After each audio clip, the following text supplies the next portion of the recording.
this shit goes on. It's your little fruit pop. It's a fruit pop. It's a fruit pop. To break me down, to build me up again. They like, Hov, we need you back so we could kill your ass again. You know, it's like this thing that's... In hip-hop, competition has always pushed the culture forward. It sparks debates, fuels rumors, and keeps fans talking as they analyze every lyric, move, and online post.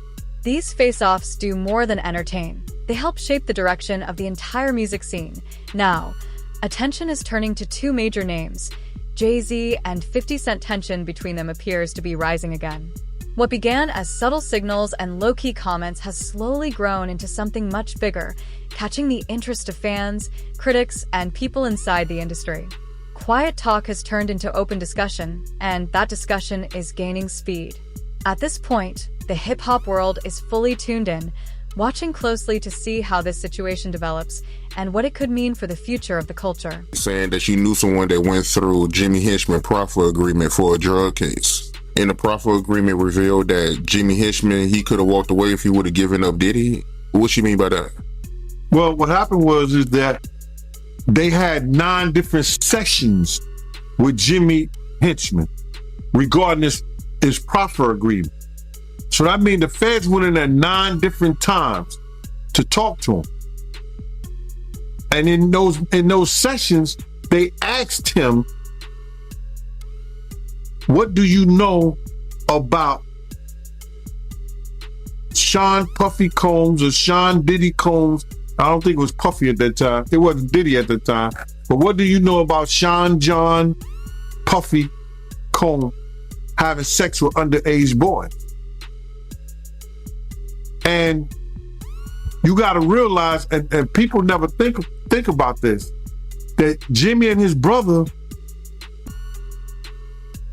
I think they had the same charges. But his brother walked away from that, and Jimmy gets life without the possibility of parole, I think. Which is crazy. For any drug charge. Nobody should spend their life in jail for drug charges. And just drug charges.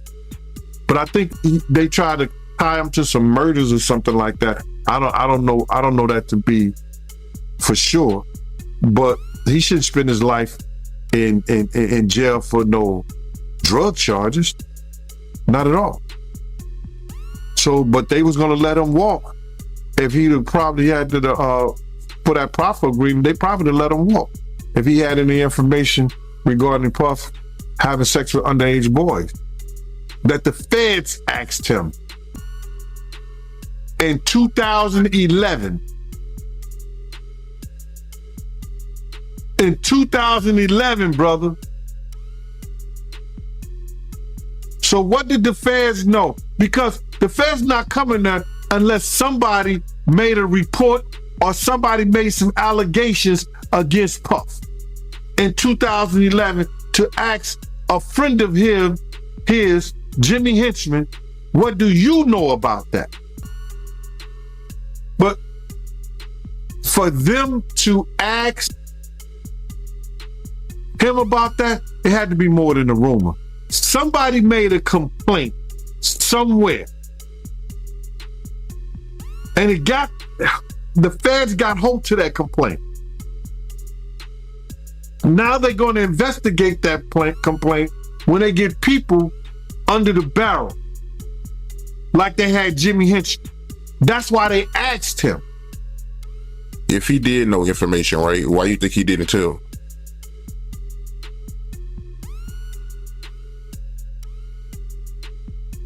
Then they would ask, how do you know?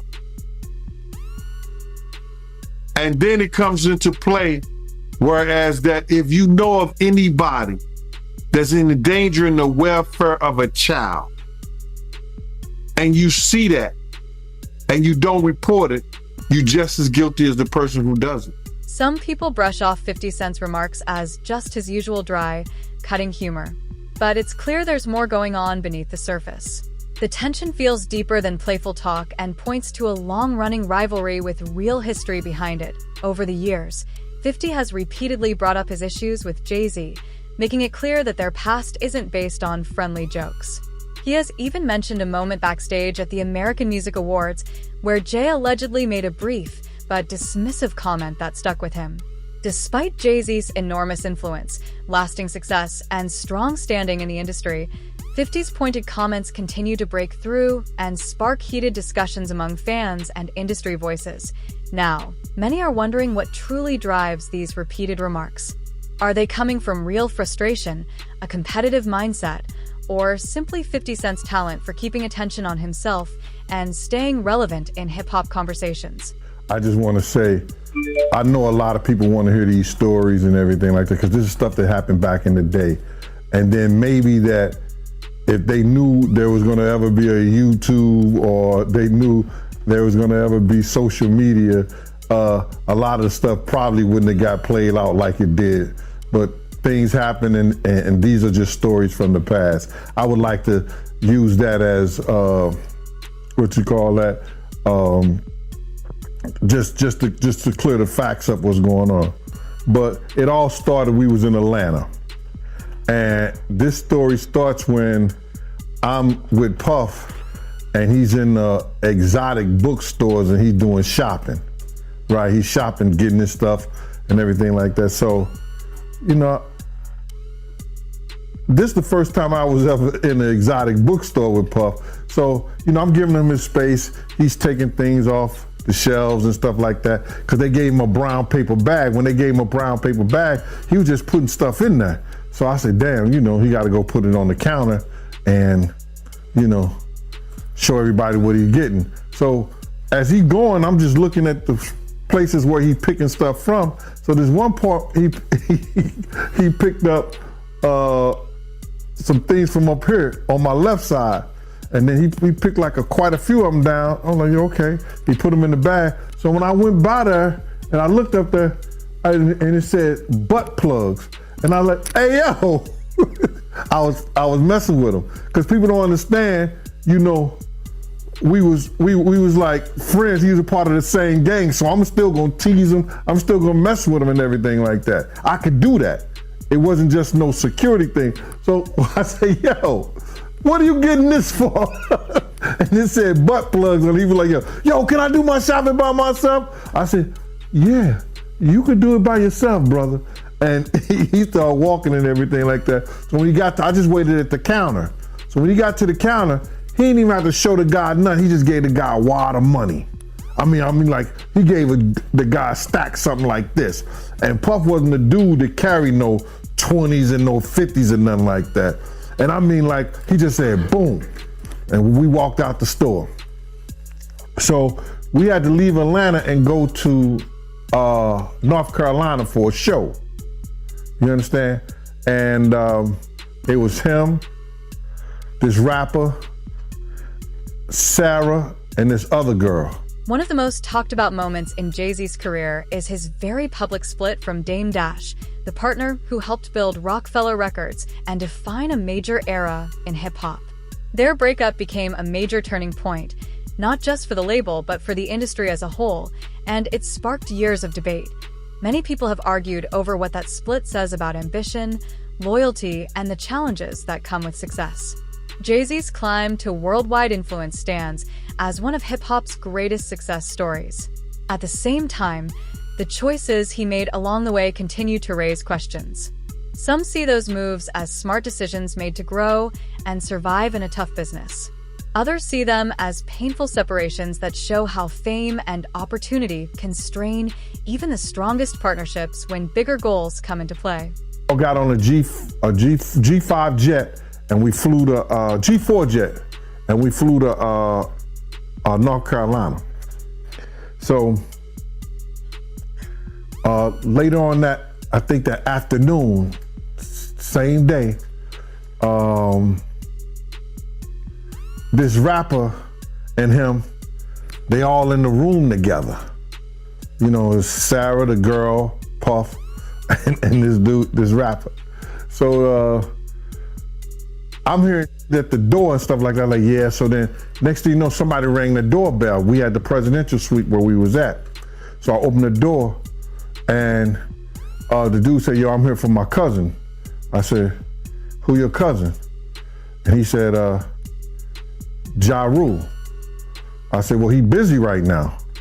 He said, he busy doing what? I said, he with Puff, they're in the room, they busy, they don't want to be bothered. He said, well, I'm going in there. I said, bruh, you ain't going in there because he told me they don't want nobody to be bothering them. And he was like, yo, I don't care, man, I'm going in there. That bull like that. I said, yo, bruh, Jesus Christ had to come down here and take the air out of my body before you get in that room right there. Watch. He tried to bum rush me. I grabbed his and threw him against the piano. When I threw him into the piano, Puff and Ja Rule runs out the room. Puff got his towel, Ja grabbing his towel, but they butt the naked. And so then Ja was like, yo, what's going on? Yo, G, that's my cousin. He know me well, you know, and Puff was like, yo, G, what happened? I said, he tried to get in the room. I told him he couldn't get in the room. And he was like, Puff looked at Ja. He said, yo, Ja said, you ain't want to go in that room because there's a lot of freaking going on. So I was like, oh, he said it was a lot of freaking going on. So that was basically that story, man. You know what I'm saying? They went back in the room, dude felt a certain kind of way, and he left out. So I seen them at the concert the next day, and they tried to, you know, form up against me. But my man Frank was like, I told my man Frank, I was like, yo, Frank, put yourself in that position. Somebody trying to get in the room, and Ja told you don't let nobody get in the room. What would you do? Now, y'all can do whatever y'all want to do, man, but you know I ain't taking no losses. He said, yo, you good, and that was it. Bro, when Ja said, you don't want to come up in there, a lot of freaky stuff is going on. You got to use your mind. What they was doing with those butt plugs. Along with his ongoing tension with 50 Cent, Jay-Z has also faced public debate over some of his past partnerships and business choices. Critics argue that a few of these decisions added controversy to an otherwise standout career. Even so, his influence, creativity, and cultural impact are rarely questioned. These discussions have returned as people re-examine how his collaborations and strategic moves are viewed, often leading to strong opinions about ambition, public image, and personal judgment. Some see these moments as the actions of a smart business thinker navigating a demanding industry. Others wonder where the line should be drawn when it comes to chasing exposure, growth, or new ideas. Supporters push back just as strongly. They argue that Jay-Z's legacy isn't built on easy paths, but on clear vision, discipline, and the skill to move through a constantly changing entertainment world, where the hardest choices often shape the strongest leaders. Thing with Tupac or no? Did you ever? No, I saw him right before he passed too. Yeah, that's crazy. Never worked with him though. What did Tupac do? He did gang-related Poetic Justice. He did Juice. And he did a couple other things. He did a basketball. Did something with Jim Belushi. Remember they did the one thing? What did he do? Can you Above the Rim, Poetic Justice with Janet Jackson, which I thought it was great. Yeah, Bullet, I think is. Oh yeah, gang-related album soundtrack was actually good. I don't know if you've listened to the gang-related soundtrack. Was that Not in a minute. Yeah, it was a really good soundtrack. Yeah. Cuba, with all this stuff that's coming up with Diddy and you're on one end, you know, 50 Cent is calling out Diddy and here's what he's doing and all this stuff, and they got the back and forth. Yeah. I got Suge on here. Look at this example. Look what happened. Yeah. And I got Suge on. Yeah, exactly. No question about it. What do you think is going on with all the stuff with Diddy, with Little Rod, with, you know, all the stories that everybody's hearing about? You mean in terms of what? I mean, you know, raiding his house being raided. I mean, that's crazy. That's the craziest thing I'd ever. And then, hey, how about me? I wake up in the morning, I turn the station on, Hector Cuba Gooding Jr. I was like, excuse me, pull me into this. I think whatever he's dealing with, he's on his journey, man. I think that God has got him on a path where I can't imagine that he's stupid enough to do whatever he's doing and keep it on his premises. I think that the raid and all of that stuff, only time will tell. who was involved, who had been a frequent guest in these places and areas. It's funny because my lawyers said, every outlet in the world wants to talk to you. And again, I'm like, I'm not defining myself from some headline in the press. So I stayed quiet. And it's so funny. So I'll tell you a little story about who my girlfriend is. She gave Robert De Niro 3 grandkids. Her name is Claudine De Niro. She married his son, Raphael. They separated, and we've been together for a while. But she, at one point, ran Naomi Campbell's publicity. She, at one point, ran P. Diddy's publicity, right when he started doing the white party thing. Mm-hmm. He had just gotten freed from indictment, found not guilty. Did he? And he said to her, I'm going to die running with these niggas, man. I need you to help me with the white folks and the switch. And so she helped cultivate his new image. So they had a friendship for years. But I had never met him till probably 2019, 20. Just casually, Claudine and I, he invited us to his house. The pandemic was starting. As the strain between Jay-Z and 50 Cent keeps growing, the hip-hop world is paying close attention. People are curious about how far this rivalry might go and what could happen next. Every new remark, interview, or quiet move from either side seems to turn up the pressure, mixing long-standing personal issues with intense competition at the top of the rap scene. What started as occasional jabs has slowly turned into an ongoing standoff that won't fade away. Fans and industry insiders are now watching closely, wondering whether this long-running conflict will eventually boil over or change how both legends are viewed for years ahead. Picture that says that I had my shoulder on him and all this stuff, making it look sordid. Well, that picture, everyone in the room, there's probably 300 of us on the deck of P. Diddy's, I'm going to show you, on P. Diddy's boat, New Year's Eve. I went from one ship, Happy New Year. So I hung out with Tyson, and next ship, there's Drake. This ship had P. Diddy. He had his guy, his videographer. They're listening to music. And he says, hey, Cube, listen, you want to hear P. Diddy's new song? I said, yeah, sure. Sit down next to him. They didn't use this angle, which to me makes me laugh, because I go, oh, I get it. You made it look the way you wanted it to look. But that, and if you hold it, you know how you hold it and it does the thing where, can you hear all the people? If you tap it or something, it's a live picture. Do you see what I mean? It's like, here we are just listening to music. Finished, took the thing off, said whatever I said to him, left. That was it. But this guy who's suing him is going after the money, man. I'm sure. And by the way, I don't know P. Diddy's life. I don't know what he's going through. I don't know what the police are going to find on all of that. Were you guys close? Were you guys friends? We were acquaintances, just like I just showed you. Yeah. 2-3 times I've seen him. So it's... Oh, so Diddy, you've only seen him 2 or 3 times. That's what I'm saying. That's what I'm saying. So why would they include you all of a sudden in some way? I think because of the darkness of the other grab of the cases that I already had went through. Right. A lot of that stuff is 18, though, 19, right? Those are from 5-6 years ago. That's cases. Right. Right.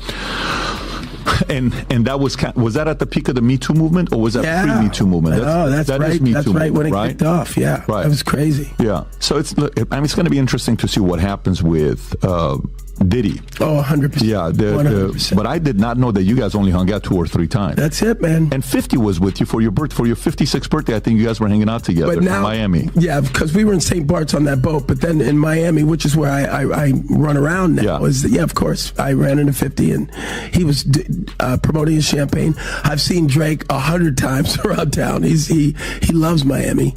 Yeah. Yeah. 50. I'm big with the rappers. How do you feel about 50? How's 50 like? It's so funny. I got a call from 50 who reached out to me and said, we got to uplift our black entertainers and let's work together. And I said, great.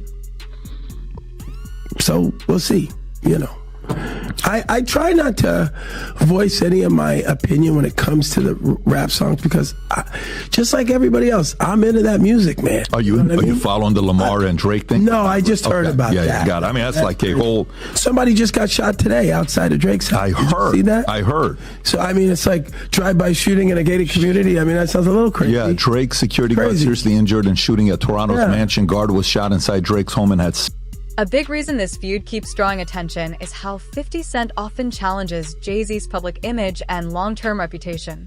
He frequently questions the stories surrounding Jay-Z's success, from how the industry praises his achievements to revisiting old partnerships that eventually fell apart. Each time, 50 pushes the conversation in a way that puts Jay-Z's decisions under intense focus. Some people see these comments as classic 50 Cent behavior, calculated, bold, and meant to stir discussion. Others believe they point to deeper divides within hip-hop, where long-standing rivalries, clashing personalities, and unfinished business continue to influence how these two major figures see each other. Non-life-threatening injuries while the assailant fled in a vehicle. Yeah, I say to them, just like I said to Tupac when I saw him in the lobby of that hotel in Chicago, he said, hey man, help me man, give me some advice. I said, hey man, just remember your artistry first. I know you're getting caught up with all this madness, but you're an artist now. He said, thanks Cube. He hugged me and he went off. And how old was he at the time? Well, 2-3 weeks later he was gone. Oh no shit. I saw him, and here's the second time I saw Tupac. This is a true story. Now I don't like the conspiracy things, but that day he was in a convertible, like Rolls Royce. He was at the stop site, and I was on a hockey tournament, so I was in Vegas as well, playing hockey, and the Tyson had his fight. And I jumped out of the car, and I ran up to his car. Pac, it's Cube! And all three cars, all these cars, boom, boom, boom, boom, with the guns. Get out. No, that's Cube Good, man. Hey, that's Cube Good. And I go, oh, sorry, man. He goes, you good? I go, I'm good. I'm sorry, guys. Got in the car. So that happens that day when the sun's out, and at night they get shot and there's no cops around. Here. That's a true story. I was involved in that. So in the morning, few hours later, he's gone. Yeah. Yes. And so where were all of those undercover cops that pulled the guns on me when I tried to approach him sitting in his car convertible? What are you saying? I'm just saying it's weird that they were going to blow me away, and I'm Academy Award winner. That's all I'm saying. Yeah, because that's 96. So Yeah. at 96, you're like everywhere. I'm the man. Yeah, you're the man in They're like, 96. we don't care, get away, back up. That's crazy. Yeah. By the way, what did he pay you for Jerry Maguire? I forgot to ask you earlier. Was that your big payday? No, yeah, at that point, $600,000. What's the biggest you made for a movie? Oh, Snow Dogs. You know, I can't talk hell about Snow Dogs. Oh, that was a good year. Well, that's a 1-2 hit, baby. 13 million total that year. Wow. I made a lot Get of money. out of here. Yeah. Good for you. You know that money's gone. I already spent that money. Really? Yeah, $13 million. I understand. Yeah. I'm assuming you made some good investments. I made some investments, yeah, but yeah, that money. At the heart of this rivalry is a clash of ambition, pride, and two very different views of success. Both Jay-Z and 50 Cent have built powerful empires, but they took completely different paths to get there. Jay-Z rose through careful planning, strong partnerships, and a controlled, strategic style. In contrast, 50 Cent built his name through bold decisions, straight talk, and a no-filter approach that keeps him in the spotlight. This difference in personality is what keeps the tension alive. Even small moments between them feel like quiet power struggles in an industry where influence is always being redefined.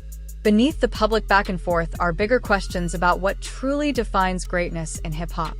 Is it talent, business skill, strong relationships, or the image an artist builds over time? For Jay-Z, whose career spans decades and includes global success, these debates directly shape how his legacy is viewed. At the same time, 50 Cent's ongoing criticism has reopened conversations about whether success depends more on timing, smart moves, or the ability to adapt as culture continues to change. One of your lives, right? And you made a comment and you said that you rather be poor than be Diddy rich. Can you elaborate on that? Bruh, I told this to this one guy the other day. I'd rather have a slow nickel than a fast dollar any day. My slow nickel put bread on my table. My slow nickel pays my mortgage. My slow nickel brings me home to my family. My slow nickel builds a community. We see what the fast dollar does. Being Diddy rich takes a guy that once name was Puffy,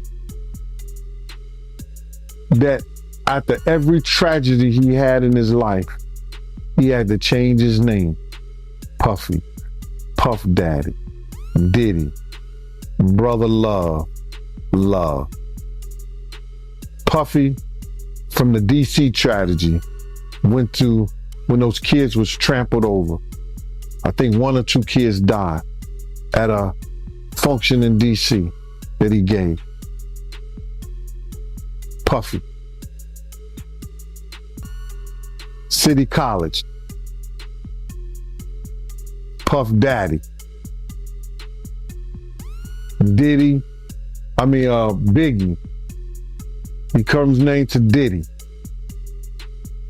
And now the allegations with Cassie and everything, he went from brother love to love.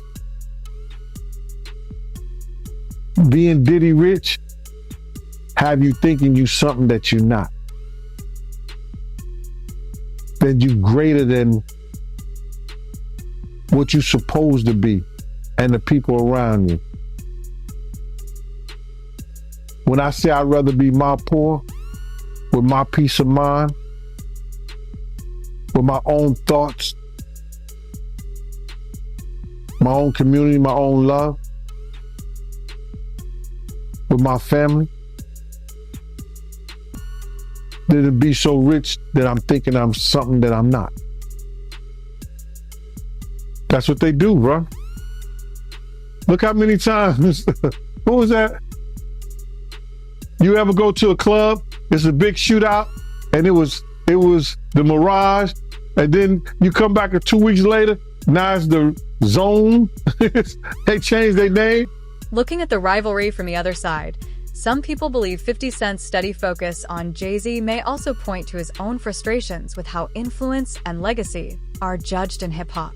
Even with major success across music, television, and business, discussions about long-term cultural impact often place Jay-Z in a higher category, one that carries broader mainstream recognition. Because of this, some see 50's repeated challenges as a way to pull attention back, reinforce his importance, and remind the culture of the lasting mark he made on hip-hop's growth. No matter what's driving the tension, one thing is certain. The ongoing clash between these two heavyweights continues to captivate fans around the world, securing their rivalry as one of the most talked about and compelling storylines in modern rap history.